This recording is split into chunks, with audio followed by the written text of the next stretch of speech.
मुख्यमंत्री तीरथ सिंह रावत ने ऋषिकेश के टेलीमेडिसिन प्रोजेक्ट गरुड़ का किया उद्घाटन। सिविल मिलिट्री कोविड अस्पताल का भी हुआ उद्घाटन।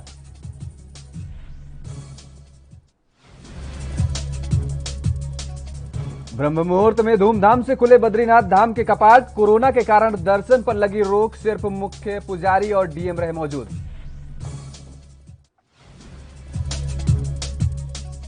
कोरोना के प्रकोप को देखकर मंत्री हरक सिंह की आंखों से छलके आंसू। कहा, पहली बार असहाय होकर लोगों को अपने सामने मरते देखा।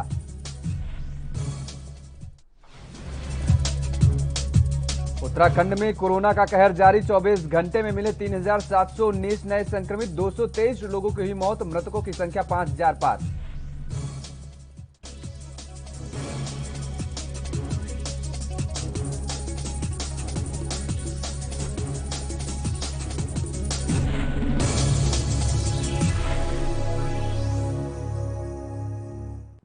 नमस्कार, स्वागत है आपका उत्तराखंड के इस खास बुलेटिन में और मैं हूं आपके साथ योगेश पांडे। उत्तराखंड के मुख्यमंत्री तीरथ सिंह रावत ने देहरादून कैंप कार्यालय से अल्मोड़ा जिले के रानीखेत स्थित संयुक्त सिविल मिलिट्री कोविड केयर अस्पताल का वर्चुअल उद्घाटन किया। वहीं मुख्यमंत्री तीरथ सिंह रावत एम्स ऋषिकेश पहुंचे और टेलीमेडिसिन प्रोजेक्ट गरुड़ का भी उद्घाटन किया। एम्स ऋषिकेश के निदेशक प्रोफेसर रविकांत और मेयर अनिता ममगई भी कार्यक्रम में मौजूद रहीं। रानीखेत स्थित संयुक्त सिविल मिलिट्री कोविड केयर अस्पताल के वर्चुअल उद्घाटन के दौरान देहरादून कैंप कार्यालय में महिला बाल विकास मंत्री रेखा आर्य, अल्मोड़ा सांसद अजय टमटा, विधानसभा उपाध्यक्ष रघुनाथ सिंह चौहान, रानीखेत विधायक करण मेहरा, सचिव अमित नेगी व जिला प्रशासन के आला अधिकारी भी इस दौरान मौजूद रहे। ये एक ऐसा प्रयास है जिसमें कि दोनों की जो संस्थाएं हैं, शासन और फौज, उनके रिसोर्सेज को हम पूल इन करके जो बेस्ट पॉसिबल सेवा एक दूरस्थ क्षेत्र में हो सकती है, वो लोग आज हम लोग प्रयास कर रहे हैं। यहाँ पे वर्तमान में अभी केवल 50 बेड की जो है सुविधा है, जिसमें कि 10 ऑक्सीजन जो कैपेसिटी है उसको हम बढ़ा सके। नैनीताल रानीखेत में एक ऑक्सीजन प्लांट भी प्रस्तावित है। हम लोग प्रयास कर रहे हैं कि वो प्लांट भी यहाँ पे प्राथमिकता पे सेटअप किया जाए। एफर्ट्स ये हैं कि साहब जितना हम लोग छोटे छोटे यूनिट्स को हम कंप्लीटली इंडिपेंडेंट कर सकें, ताकि जितने भी जो नॉन क्रिटिकल केसेस हैं उनका उपचार यहाँ आसानी से। अल्मोड़ा डिस्ट्रिक्ट में अल्मोड़ा बेस हॉस्पिटल के अलावा बाकी जगहों में फैसिलिटी नहीं थी, तो इंडियन आर्मी ने एक इनिशिएटिव लिया कि यहाँ पर रानीखेत में एक कोविड केयर सेंटर बनाया जाए, जो इंटरमीडिएट कोविड केयर के लिए फैसिलिटी हो, ताकि जो अल्मोड़ा पे लोड है उसमें थोड़ी कमी हो और यहाँ के इलाके के जो आसपास के गांव हैं जो कोरोना से अभी प्रभावित हैं, उस इलाके में थोड़ा हम इम्प्रूवमेंट कर सकें। बद्रीनाथ धाम के कपाट आज ब्रह्म मुहूर्त में पुष्प नक्षत्र और वृष लग्न में 4:15 पर खोल दिए गए हैं। देवस्थानम बोर्ड की ओर से धाम के कपाट उद्घाटन की जोरदार तैयारियां की गई थी और नारायण फ्लावर ऋषिकेश और बद्री केदार पुष्प सेवा समिति ऋषिकेश की ओर से बद्रीनाथ धाम के सिंह द्वार और अन्य देवालयों को 20 क्विंटल फूलों से सजाया गया। कोरोना संक्रमण को देखते हुए मंदिर के हकूकधारियों के साथ ही धर्माधिकारी आचार्य ब्राह्मणों को ही धाम में जाने की अनुमति दी गई है। और वहीं प्रदेश के मुख्यमंत्री तीरथ सिंह रावत ने कहा है कि कोरोना महामारी के कारण 4 धाम यात्रा स्थगित कर दी गई है। ऐसे में मैं सभी से प्रार्थना करता हूं कि लोग घर में रहकर ही पूजा करें। सोमवार सुबह 9 बजे योग ध्यान बद्री मंदिर पांडुकेश्वर से बद्रीनाथ धाम के रावल ईश्वरी बद्र प्रसाद नमूंदरी के साथ कुबेर और उद्धव जी की उत्सव डोली और आदि गुरु शंकराचार्य की गद्दी बद्रीनाथ धाम के लिए रवाना हुई और पूर्वाह्न 11 बजे धाम पहुंची थी।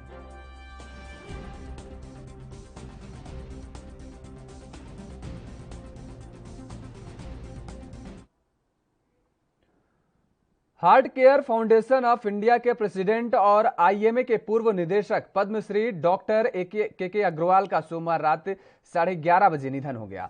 डॉक्टर के अग्रवाल को कोरोना संक्रमण के बाद एम्स के आईसीयू में भर्ती कराया गया था।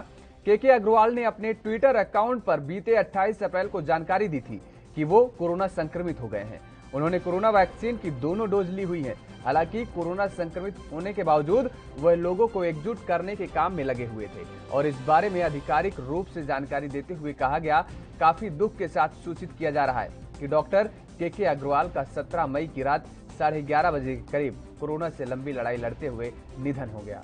जब से वह डॉक्टर बने थे, उन्होंने अपना जीवन लोगों और स्वास्थ्य जागरूकता को लेकर समर्पित कर दिया।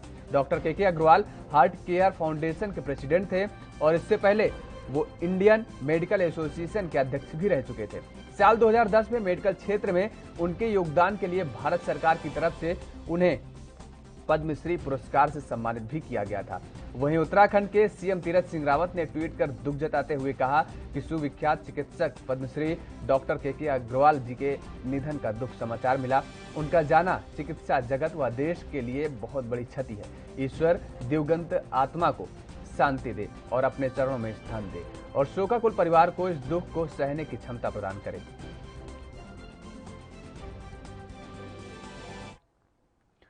कोरोना से अपनों को खोने का जिक्र करते करते मंत्री हरक सिंह की आंखों से आंसू छलक आए। कुछ शायद अपनों के खोने का दर्द, कुछ असहाय होकर देखते रह जाने की कसक और कुछ खुलकर कुछ न कर पाने का दर्द ही जो आंखों से बयां हो गया। बता दें कि मंत्री हरक सिंह कर्मकार बोर्ड के विवाद के दौरान भी सार्वजनिक रूप से बात करते हुए हरक सिंह रोए थे, लेकिन सोमवार को विधानसभा में कारण अलग था और ये कारण शायद कोविड संक्रमण के इस दौर में बहुत कुछ ना पाने का एहसास भी है।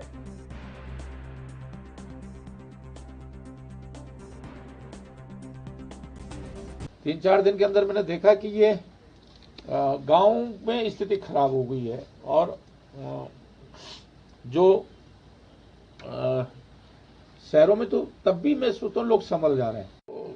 अभी हम लोग सब लोग मतलब कभी एक बार ऐसा विचलित मन हो जाता है कि कई बार लगता है कि इसके 4 दिन पहले जिस व्यक्ति से मिले थे अचानक हो नहीं रहा और रोज ऐसे बुरे समाचार मिल रहे हैं कि जिससे कई बार मन बहुत खराब हो रहा है। मतलब ऐसा लग रहा है कि पता नहीं क्या होगा। मैं सोचता हूँ ये हमारे लिए एक दुखद घटना है कि हम बहुत अपने लोगों को जिनके साथ बहुत सारी यादें हैं और मैं पहली बार मैं सोचता हूँ कि हर घर में किसी के हर घर में कुछ न कुछ हमको ऐसा सुनाई दे रहा है कि उसके उस रिश्तेदार ने दम तोड़ दिया, उसको व्यक्ति मर गया। ये निश्चित रूप से हमारे लिए एक दुखद घटना है कि कैसे इतने सारे हम लोगों ने अपने कार्यकर्ता, इतने सारे परिवार के लोग हमने खो दिए हैं। ये हम सब के लिए मैं सोचता हूँ बहुत इससे कुछ मतलब। प्रख्यात इतिहासकार प्रोफेसर लाल बहादुर वर्मा भी कोरोना के क्रूर प्रहार से इस दुनिया से विदा हो गए।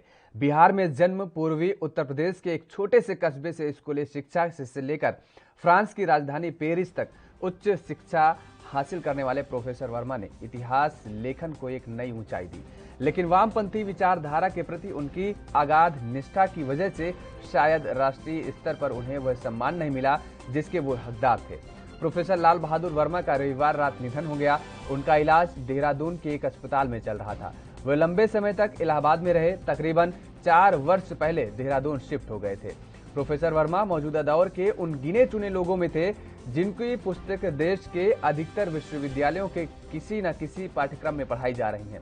लाल बहादुर वर्मा की पुस्तकों और लेखों को पढ़कर बहुत से लोगों को अपना इतिहास बोध विकसित करने में मदद मिली थी और इसके साथ उनकी प्रतिबद्धता और जनपक्षधरता के लोग कायल थे। एक मार्क्सवादी विचारक, प्रखर इतिहासकार, सुयोग्य शिक्षक और संपादक के रूप में प्रोफेसर लाल बहादुर वर्मा हमेशा याद किए जाएंगे।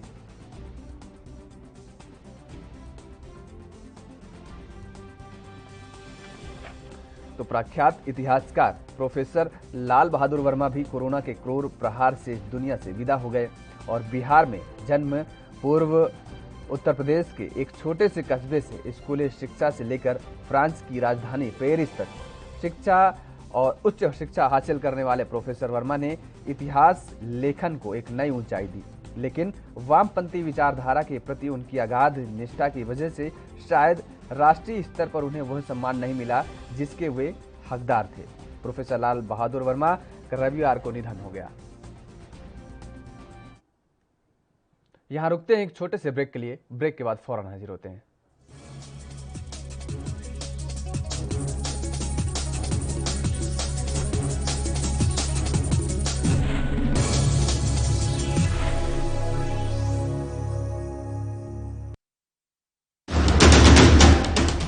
राष्ट्र धर्म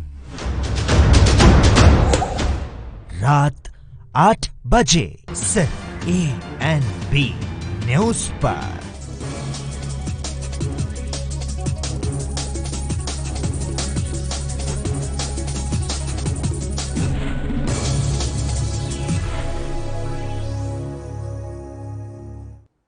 ब्रेक के बाद स्वागत है। खबरों में आगे बढ़ते हैं। दुग्ध उत्पादन के मामले में धनी चंपावत जिले के गांवों से भी पलायन हो रहा है, मगर अन्य जिलों की अपेक्षा वहां इसकी रफ्तार कम है। उत्तराखंड ग्राम्य विकास और पलायन आयोग की ओर इन दिनों चंपावत जिले के गांवों से पलायन और इसके कारणों के मद्देनजर तैयार की जा रही सर्वे रिपोर्ट के प्रारंभिक आंकड़ों में यह बात सामने आई है। वर्ष 2011 से 2018 के बीच इस जिले के 208 गांवों में से 7,886 व्यक्तियों ने पूर्ण रूप से पलायन किया है, जबकि 304 गांवों से 20,332 व्यक्तियों ने अस्थायी रूप से। सूत्रों के मुताबिक इस जिले की रिपोर्ट अगले माह तक पूरी हो जाएगी। इसमें जिले के गांवों की सामाजिक आर्थिक स्थिति भी सामने आएगी।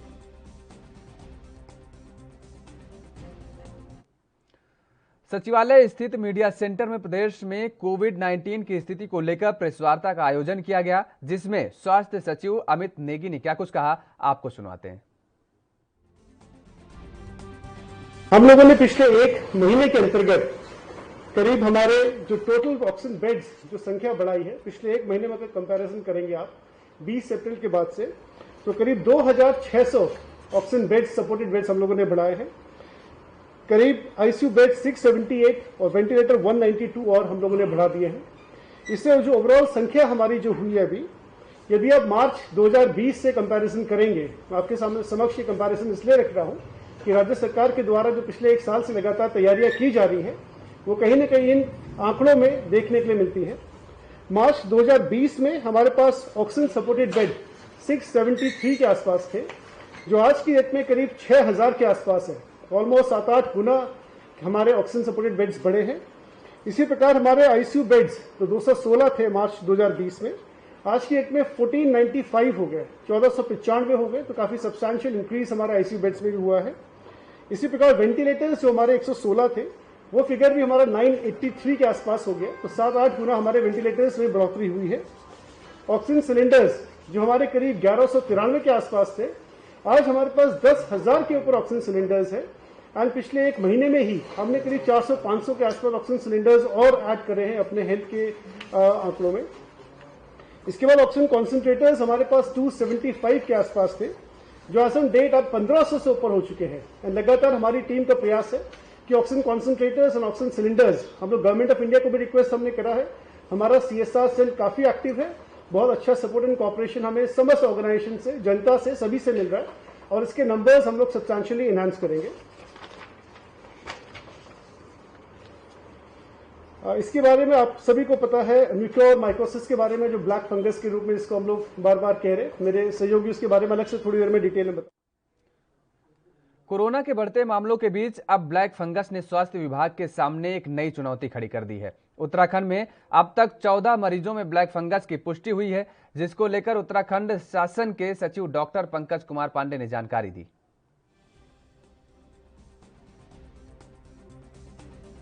एक्सपर्ट कमेटी ने अपनी रिकमेंडेशन दी है, उसमें जो मेन चीजें, हमारा जो फोकस है, मैंने पहले भी कहा था, हमारा फोकस होना चाहिए प्रिवेंशन, क्योंकि ब्लैक फंगस जो है कॉमनली फाउंड फंगस है, जो एटमॉस्फेयर में, मिट्टी में, हमारे घर के आसपास और अस्पतालों में कॉमनली होता है। हमको सिर्फ उसको अपने बॉडी में आने से, अपने शरीर के अंदर जाने से रोकना है, हमारा टारगेट ये होना चाहिए। होने के बाद ट्रीट करना बहुत मुश्किल होता है। कल भारत सरकार की एक VC थी, हम लोग भी कनेक्टेड थे, उसमें डॉक्टर रणदीप गुलेरिया जो एम्स के डायरेक्टर हैं, उन्होंने डिटेल में बताया कि अगर एक बार ये अंदर चला गया, साइनस के अंदर या कहीं, तो बहुत कॉम्प्लिकेटेड सर्जरी करनी पड़ती है। 6-7 फील्ड के डॉक्टर्स में इन्वॉल्व होते हैं इसको करने में, और 50% मोर्टेलिटी है। तो हमारा टारगेट है कि हम बचा सकें। उसमें कॉमनली ये होता है कि हम जो कंस्ट्रक्शन साइट्स हैं उसमें बिना ग्लव्स पहने, बिना शूज पहने, लंबे शूज ये सब पहने न जाएं। हॉस्पिटल के अंदर जो ऑक्सीजन मास्क यूज कर रहे हैं उसको क्लीन करके यूज करें। जो पानी उसमें डाला जा रहा है वो स्टेराइल वाटर होना चाहिए, डिस्टिल्ड वाटर होना चाहिए, नॉर्मल टैप वाटर नहीं होना चाहिए, क्योंकि उससे भी जा सकता है। इसके अलावा डायबिटीज कंट्रोल में रहनी चाहिए, क्योंकि जो डायबिटिक हैं सबसे ज्यादा खतरे में वही लोग होते हैं। इसके अलावा जो साइंस होते हैं, इसके जो सिम्टम्स और साइन आते हैं, उसको इमीडिएटली पकड़ना चाहिए। जैसा कि आप जानते हैं, कल शाम तक 17 केस रिपोर्ट हो चुके हैं हमारे यहाँ पे, हमारे स्टेट में। 14 उसमें से एम्स में एडमिट है, एम्स ऋषिकेश में। तो ये सीरियस टाइप की बीमारी है, अगर इमीडिएटली उसको हम पकड़ सकते हैं तो हम अपने आप को बचा पाएंगे, अपने पेशेंट्स को बचा पाएंगे। कोविड वालों को क्यों ज्यादा हो रहा है? क्योंकि कोविड के लोग की इम्यूनिटी बहुत कम हो जाती है। वायरल इन्फेक्शन में हमेशा इम्यूनिटी कम होती है, तो जिनकी इम्यूनिटी कम होती है उनको फंगल इन्फेक्शन कॉमनली होता है। कोविड की दूसरी लहर के बीच ब्लैक फंगस का संक्रमण भी प्रदेश में तेजी के साथ बढ़ रहा है। एम्स ऋषिकेश के ईएनटी विभाग के डॉक्टर अमित त्यागी ने बताया कि एम्स में भर्ती ब्लैक फंगस के नए मरीजों में संख्या बढ़ी है। उन्होंने बताया कि एम्स में अब तक 25 कोविड संक्रमितों में ब्लैक फंगस की पुष्टि हुई है। एक मरीज की ब्लैक फंगस के चलते मौत भी हो गई है।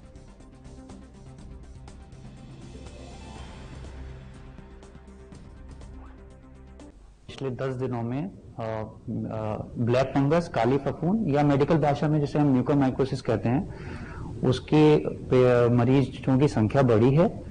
और इस समय हमारे एम्स में 19 मरीज भर्ती हैं। एक मरीज जो बहुत ही गंभीर अवस्था में इमरजेंसी में आया था, जो देहरादून से थे, उनकी मृत्यु 14 मई को हुई है। बाकी 19 मरीजों का इलाज हम कोरोना वायरस से उपजी महामारी की दूसरी लहर उत्तराखंड के लघु, कुटीर और सूक्ष्म उद्योग की सेहत पर भारी पड़ रही है। इस श्रेणी को औद्योगिक इकाइयों में उत्पादन 50% तक घट गया है। कुछ इकाइयां तो दोबारा बंदी की कगार पर पहुंच गई हैं। इसकी वजह से कच्चे माल और कामगारों की उपलब्धता के साथ तैयार उत्पादन की मांग में कमी आई है। इन हालातों में लघु उद्यमियों को केंद्र और राज्य सरकार की तरफ से उद्योग में जान फूंकने के लिए मदद के कदम उठाए जाने की दरकार है। वहीं कोरोना के रोकथाम के लिए एक साल पहले 22 मार्च 2020 को लगे लॉकडाउन से पूरे देश में लघु उद्योग का पहिया थम गया था।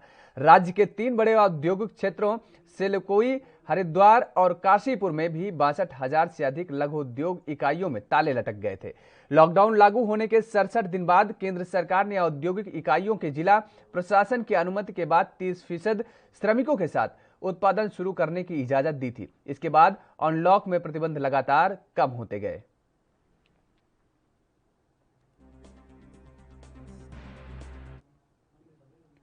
उत्तराखंड सरकार ने हर विकास खंड में एक कोविड केयर सेंटर स्थापित करने का निर्णय लिया है और इसके साथ ही विकास खंड में एक कंट्रोल रूम भी बनेगा। यह control room Covid care centre के मैन पावर उपलब्ध कराएगा। सचिव स्वास्थ्य अमित सिंह ने इस बात की जानकारी दी।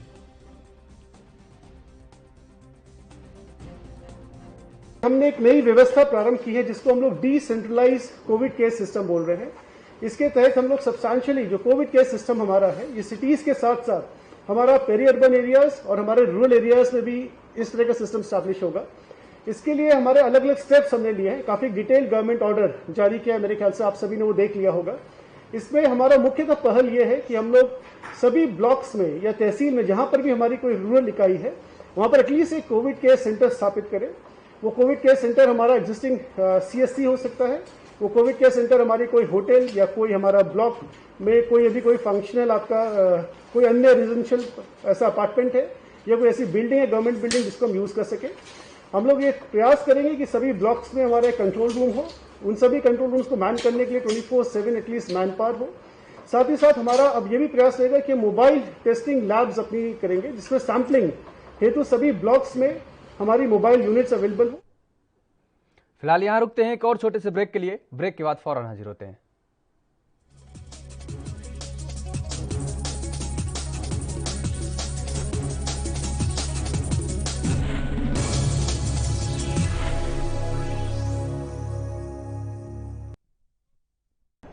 यात्रीगण कृपया ध्यान दें, ANB express news on wheels Tata sky, Airtel, Facebook page, Instagram, Jio TV, Google play, YouTube और ऐप स्टोर पर रात 9 बजे ANB न्यूज पर आ रही है। धन्यवाद।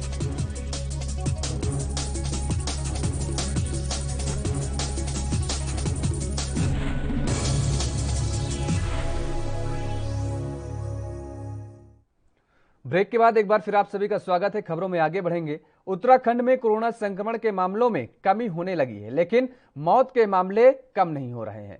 24 घंटे में 136 कोरोना मरीजों की मौत हुई है और 3,719 संक्रमित नए मिले हैं, जबकि 87 मौत बैकलॉग की भी सोमवार को जोड़ी गई है, जो जनपद हरिद्वार और ऊधम सिंह नगर से संबंधित हैं। इस तरह सोमवार को कुल मौत 223 दर्ज की गई। वहीं सोमवार को 3,719 संक्रमित मिले हैं, जबकि 3,647 मरीजों को ठीक होने के बाद डिस्चार्ज किया गया है। कुल संक्रमितों की संख्या 2,91,500 हो गई है और प्रदेश में मौत का आंकड़ा 5,000 पार हो गया है।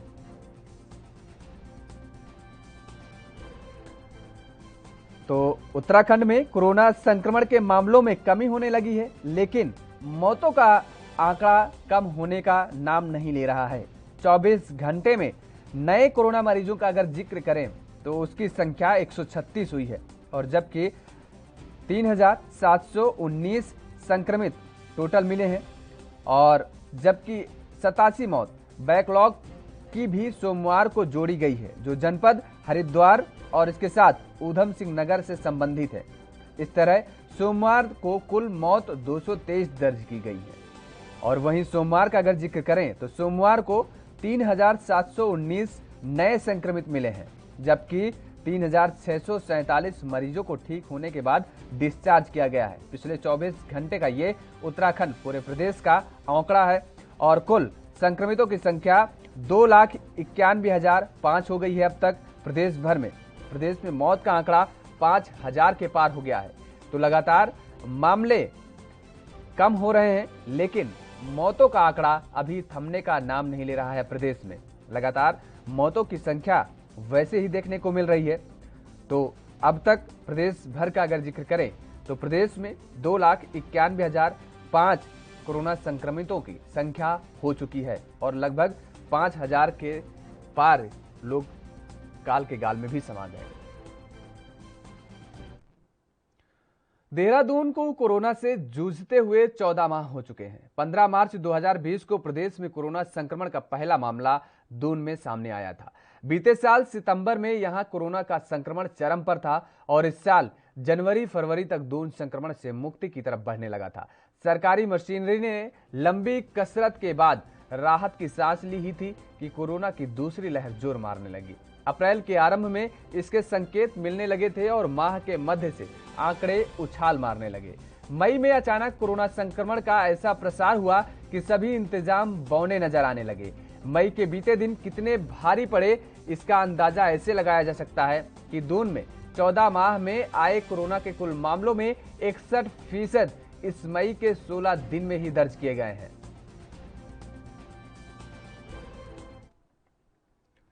हेमकुंड साहिब ट्रस्ट ने कोरोना मरीजों को अस्पताल तक पहुंचाने के लिए 2 एम्बुलेंस और 1 ऑक्सीजन कंसंट्रेटर मशीन उपलब्ध कराई है। एम्बुलेंस गोविंद घाट और जोशीमठ गुरुद्वारे में जरूरतमंदों के लिए हर समय उपलब्ध रहेगी, ताकि ग्रामीण क्षेत्रों से मरीजों को अस्पताल तक पहुंचाने में सुविधा मिलेगी और इसके साथ ही जोशीमठ गुरुद्वारे को कोविड अस्पताल बनाने पर भी विचार किया जा रहा है। गोविंद घाट गुरुद्वारे के वरिष्ठ प्रबंधक सरदार सेवा सिंह ने 2 एम्बुलेंस और 1 ऑक्सीजन कंसंट्रेटर क्षेत्रवासियों को उपलब्ध कराई। सरदार सेवा सिंह ने बताया कि मरीजों को तत्काल अस्पताल पहुंचाने के लिए एम्बुलेंस मुहैया कराई जाएगी और यदि मरीजों को अस्पतालों में बेड उपलब्ध नहीं हुआ तो उन्हें ऑक्सीजन कंसंट्रेटर से तत्काल उपचार भी दिया जाएगा। उन्होंने कहा कि यदि सरकार की ओर से चिकित्सकों की व्यवस्था की जाती है तो जोशीमठ गुरुद्वारे में कोविड अस्पताल की सुविधा देने पर विचार किया जा रहा है और इसके लिए प्रशासनिक अधिकारियों से संपर्क भी किया जा रहा है। देखिए, सीमांत क्षेत्रों में जब भी कभी कोई प्रॉब्लम आई है तो गुरुद्वारा श्री हेमकुंड साहिब मैनेजमेंट ट्रस्ट सबसे आगे होकर सेवा करने में सेवा कर रहा है और पहले भी करता था, आगे भी करता रहेगा। अभी जैसे ये कोविड महामारी का दौर है तो गुरुद्वारा श्री हेमकुंड साहिब मैनेजमेंट ने 2 एम्बुलेंस तुरंत भेज दी है, जो एक जोशीमठ क्षेत्र को कवर करेगी और दूसरी गोविंदघाट, पांडुकेश्वर, लामबगड़ और हनुमान चट्टी तक। कोई भी कोविड का पेशेंट होगा जिसको एम्बुलेंस की ज़रूरत होगी, घर से हॉस्पिटल में आना होगा, तो हम फ्री ऑफ कॉस्ट उसको हॉस्पिटल में पहुंचाएंगे। उसके अलावा कोई कोविड कोविड का, तो उसको लग रहा है कि मुझे ऑक्सीजन की ज़रूरत है, लेकिन मैंने हॉस्पिटल में नहीं जाना है, हॉस्पिटल में बेड उसको प्रोवाइड नहीं है, तो कंसंट्रेट मशीन उसके घर में दी जाएगी। जब तक वो 5-6 दिन, जब तक उसकी सेहत अच्छी नहीं होगी, तो 5-6 दिन तक उसके घर में ये मशीन रुकेगी रहेगी, और जब वो अच्छा फील करने लगे तब वापस गुरुद्वारा। तो हेमकुंड साहिब ट्रस्ट ने कोरोना मरीजों को अस्पताल तक पहुंचाने के लिए 2 एम्बुलेंस और 1 ऑक्सीजन कंसंट्रेटर मशीन उपलब्ध कराई है।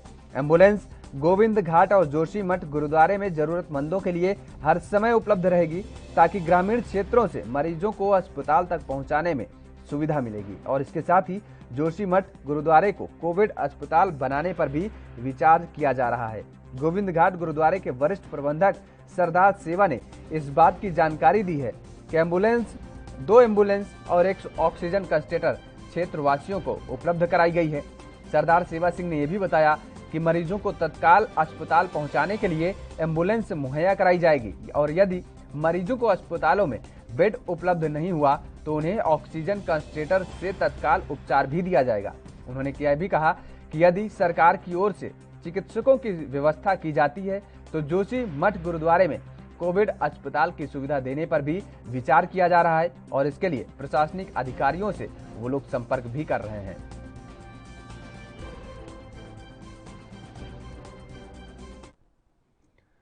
उत्तराखंड में मौसम विभाग के अलर्ट के बाद आज सुबह से ही प्रदेश भर में मौसम का मिजाज बदला हुआ है। राजधानी देहरादून समेत गढ़वाल और कुमाऊं में बादल छाए हुए हैं। मौसम विभाग केंद्र की चेतावनी के मुताबिक राज्य के उत्तरकाशी, चमोली, बागेश्वर और पिथौरागढ़ जिलों में कहीं कहीं भारी वर्षा होने की संभावना भी है। राज्य के पर्वतीय क्षेत्रों में कुछ स्थानों पर गर्जना के साथ ही आकाशीय बिजली गिरने और तेज बौछार के साथ बारिश के आसार जताए जा रहे हैं। राजधानी देहरादून, टिहरी, नैनीताल, अल्मोड़ा, चंपावत, बागेश्वर के साथ पिथौरागढ़ जिलों में भी बारिश के साथ ओलावृष्टि की संभावना जताई जा रही है। वहीं मौसम विज्ञान केंद्र ने 19 और 20 मई को देहरादून, टिहरी, उत्तरकाशी, चमोली, रुद्रप्रयाग, बागेश्वर, पिथौरागढ़ जैसे जिलों में भारी वर्षा और आकाशीय बिजली गिरने की संभावना का अलर्ट भी जारी किया है।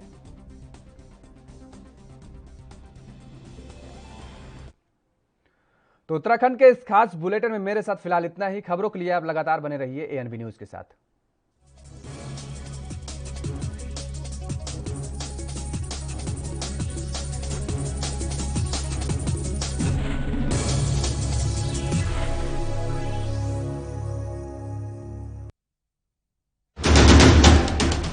राष्ट्र धर्म